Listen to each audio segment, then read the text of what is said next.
This is part 2 of a little commentary and devotional thought on 2 Corinthians chapter 10, verse 12.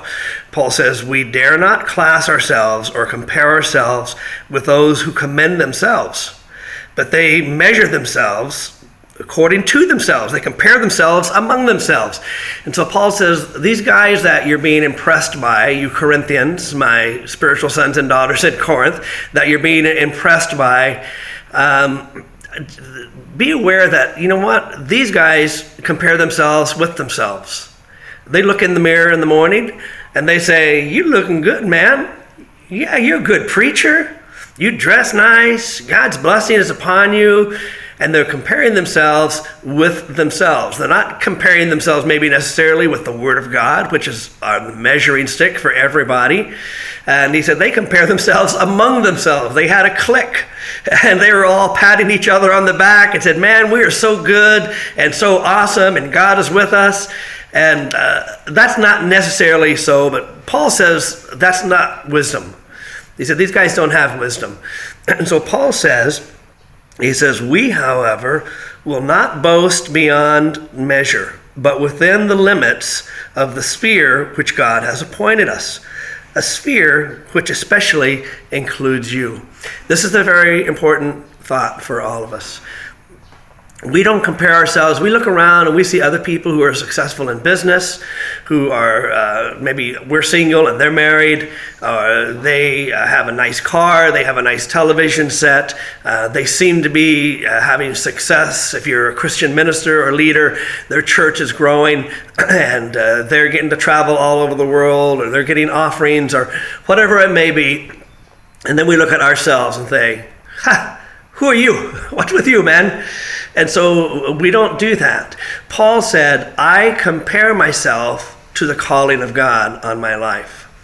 God has called me, Paul said, to a sphere. God has called me to do a certain work for him.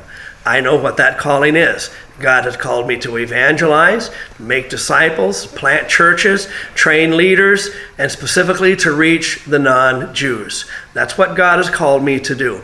And so I don't measure myself with the success of other people. That might be great, might be wonderful, but I compare myself with how am I doing according to what God has called me to do.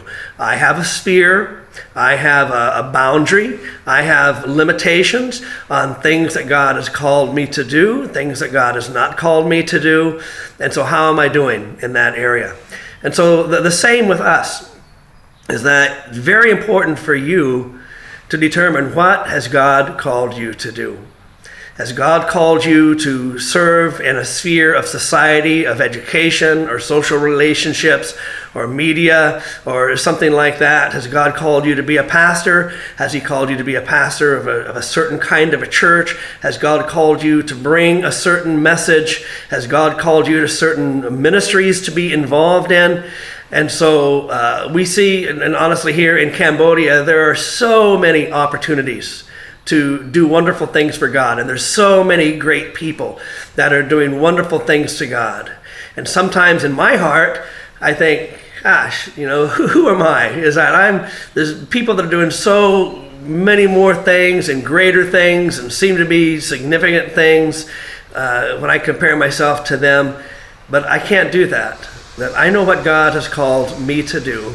And I need to focus on that, and I compare myself with what God has called me to do, and I stay within the sphere that God has called me to do until he tells me to move on from that. And so that's true for you too. You need to understand, what has God called you to do. Don't worry about other people and how good they are, how successful they are. Be careful about people pulling you into their vision and pulling you away from what God has called you to do. You compare yourself to what God has called you to do. Whatever sphere of society you might be serving him in, if God has called you to that, stick with it. Do the best you can in that sphere of society, and be happy with that. And it may change in time. He may call you to do something else, but at this point in time, just compare yourself to how you're doing with what God has called you to do at this point in your life.